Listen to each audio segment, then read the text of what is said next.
Before we get into today's mailbag, make sure you guys share today's video for me on social media if you haven't done so already. Facebook, Twitter, Instagram, you name it, it works for us here at the channel. Just trying to get more word out there to more Bengals fans who aren't necessarily tapped in to what we're doing here at the channel. So help me out and share today's video for me right now.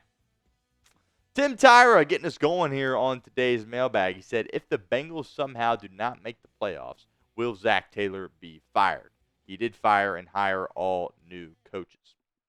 Not quite all new coaches, but I do see what you mean. Obviously, lots of guys were fired and new guys were brought in. The way I look at it is this. I was getting very frustrated last season when people were calling for Zac Taylor's job. I thought it was incredibly disrespectful to him and what he's been able to do here during his time as the Cincinnati Bengals head coach to have those remarks last year. Now, if he misses the playoffs again this year, I will be okay with those conversations happening and transpiring, right? You got Joe Burrow and you got the best wide receiver duo in the National Football League. That should not result in missing the playoffs. No matter how bad your defense is or no matter how tough your schedule is, whatever the case may be, it should not result in missing the playoffs. Now, do I think that the Bengals will actually fire him if they miss the playoffs here in 2025? No, I don't. I think he will be all right, and I think he will be back in 2026, but I will be okay with having those conversations if Cincinnati misses the playoffs this season. Santiago, are we sleeping on Barrett Carter? We might be a little bit. Barrett Carter, of course, is the Bengals' fourth-round pick out of Clemson. And, look, I was kind of a little bit frustrated, I guess, on draft night when Cincinnati selected him. I think a lot of us wanted a safety in that spot, and Lathan Ransom was sitting right there. And it was kind of like, there's your guy. Go get Lathan Ransom. And they had already gotten a linebacker in the second round, and they went and got another linebacker in the fourth round. But when you see the work that he's been able to do out on the football field, he really is a quick, twitchy guy for a linebacker. He's got some ball skills there as well. And, look, the Bengals clearly think he's going to be able to play on special teams. This guy was a leader at Clemson, kind of that green dot guy, captain of the defense. I think he's going to have a fine career here in Cincinnati. And I do think we might be sleeping a little bit on him just because we as a fan base, it felt like collectively we were a little bit frustrated with the pick. But I do think Barrett Carter could step up for Cincinnati here. Maybe not in year one. I think Demetrius Knight's going to have an opportunity to be that starter next to Logan Wilson. I don't know if Barrett Carter is going to get as many reps, but I'm starting to think that the Bengals got that pick right there with Barrett Carter in round 4. Will Barrett Carter have a role with the Bengals in 2025? Like a significant role. Obviously, he's going to have some type of role, but a significant role with the Bengals in 2025. Let me know in the pinned comment of today's show. Type Y for yes or N for no. Epic MX. When do you expect that Shemar, Stewart, and Demetrius Knight to get signed? It's a good question. I wouldn't say I have necessarily a time frame. As of filming this video, Shemar Stewart is not signed. Neither is Demetrius Knight.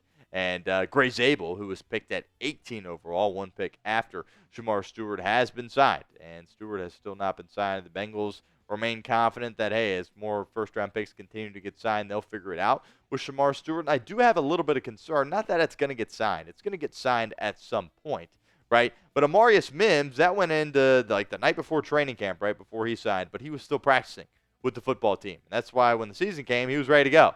Shemar Stewart's participating in the meetings, and he's there wearing his jersey, but he's not doing anything on the football field. And for a guy that only had 4.5 sacks throughout his collegiate career, and you picked him at 17 overall and need him to come in and be productive immediately for your football team, it's a little concerning that he's not out there participating. It's going to get done before training camp, and I would like this to get done sooner rather than later so he can go out there on the football field, on the practice field, and get these reps because he really, really needs it bad. So like I said, Cincinnati needs him to come in and be effective immediately.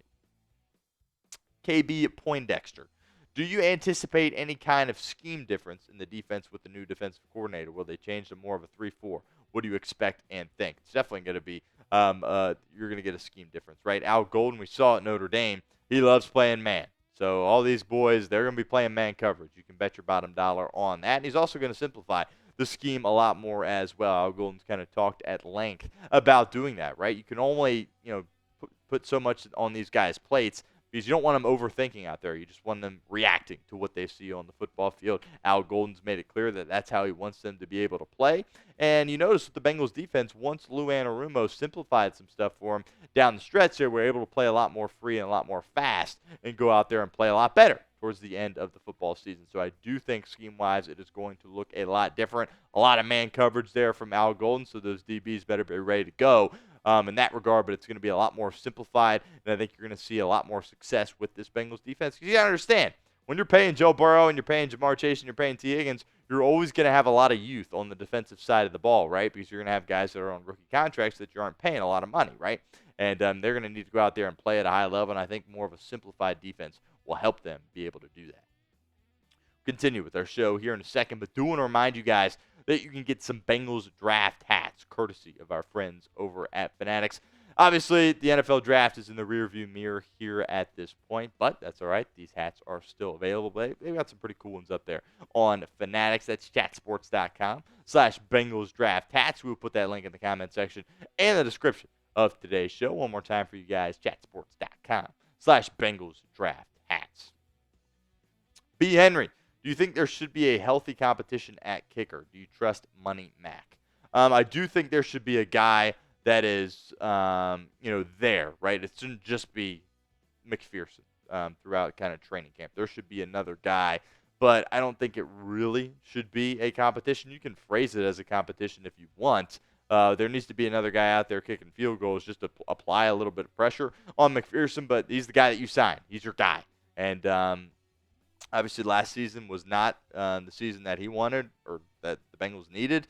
You could put a lot of games that you lost. You could put it on your field goal kicking unit. I do want to be clear here. It's not just McPherson. It's the whole operation that needs to be a lot better when it comes to the snap from Adamitis and the hold from Ryan Rico and just the overall protection as well. But McPherson, you paid him a big-time contract because he went out there and helped you get to a Super Bowl. And these past 2 years, 2023 wasn't great, and 2024 was downright awful. So, hopefully he got healthy this offseason. He's ready to get back to the form in which he was when the Bengals went to the Super Bowl when he was a rookie.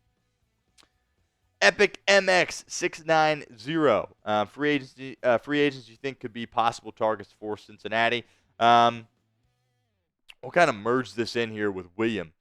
His question as well, because William said, should the Bengals sign Raekwon Davis? And I think really that's the name that kind of jumps out to me immediately is Raekwon Davis. Davis, of course, played his collegiate football at the University of Alabama, had great success there. I believe he was a second-round pick, played out his rookie contract with the Miami Dolphins before playing last year with the Indianapolis Colts, and he brings some run-stopping ability, right? Obviously, that's what you're hoping you're getting there with T.J. Slayton, but you could use some depth behind it, right? We see guys get banged up along the defensive line all the time. So, yeah, you might feel good about T.J. Slayton and B.J. Hill, but something's going to happen, right? And then next thing you know, you're going to have some backups in there, and then if they get hurt, you got some UDFAs at that spot, but you really need another body in that room. I think Raekwon Davis is the best available guy. Was he great in Indianapolis? No, but he was able to make it through the entirety of the season healthy. Last year, he was kind of looked at as that, he definitely wasn't a DeForest Buckner, right? They've got some studs there, veteran starters. He was more of a rotational piece, but I definitely think he could be that for Cincinnati as well. I would have interest in signing him. That's kind of the first name that pops to my mind here at this point, but I do think it would behoove the Bengals to bring in a veteran at that DT position. Also, I think it would be a good idea to bring in a veteran cornerback as well. Still some notable names out there, so let me know a player that you want the Bengals to still sign here at this point. Get that name for me in the comment section of today's show. Who Day number 9. What is your trust in Dax Hill at corner? I feel like he will be top 2. Do you mean top 2 on the football team? I got a lot of trust in Dax Hill. I think he's your best cover guy. I think he's your best defensive back.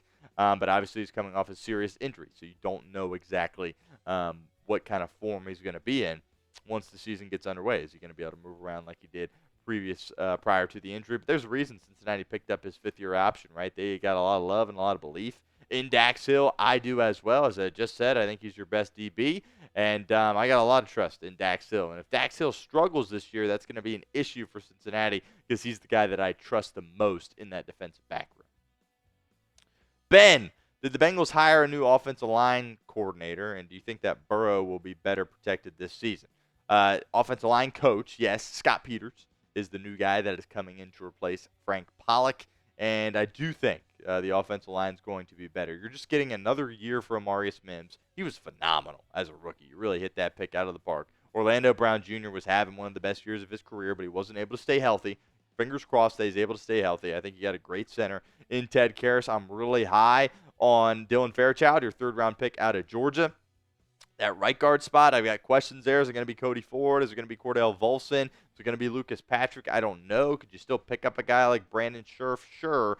But I'm really buying in and drinking all the Scott Peters Kool-Aid. I know a lot of people are fired up about having Scott Peters here. Zac Taylor certainly is as well. I think he alone is going to help boost this offensive line. But I think year two for Mims, getting an early round draft pick in Dylan Fairchild, you're going to see this unit play a lot better. Not that the unit was horrible last year. You got to understand that when you're playing like the Cincinnati Bengals do, spreading it out 5 wide, there's only so many protections that you can run as an offensive line. So the way the Bengals play football makes it hard on their offensive line. Duke Tobin alluded to that at the NFL Scouting Combine. I do think that's something to bookmark and file away. That's just kind of the way things are. But obviously there is a lot of room for improvement, and you don't want to see Joe Burrow taking shots like that, but he also has to get rid of the football quicker and not quite hold on to it so long and try to extend plays. If you're enjoying this Bengals mailbag, you are in luck. We will have more of them for you here at the channel. Don't miss out. That sub button for me right now, youtube.com/BengalsTV. It's K1SWN. Do you think our most impactful player this year out of all the rookies? Who do you think our most impactful player this year out of all the rookies? I got you. Shoot, hopefully it's Shemar Stewart, right? Because you picked him at number 17 overall in the first round, and he was, a major position to need, even if Trey Hendrickson's coming back. If he's not, holy crud, you really need him to come in and produce. So hopefully it's him. Demetrius Knight Jr., your second-round pick, obviously he's going to be probably looked at as a starter too, so hopefully it's him. My gut tells me it's going to be Dylan Fairchild at that guard spot, but I hope that we look at either Demetrius Knight Jr. or Shemar Stewart and say that they are having the most impact out of everybody. But I would say my gut would say Fairchild here at this point.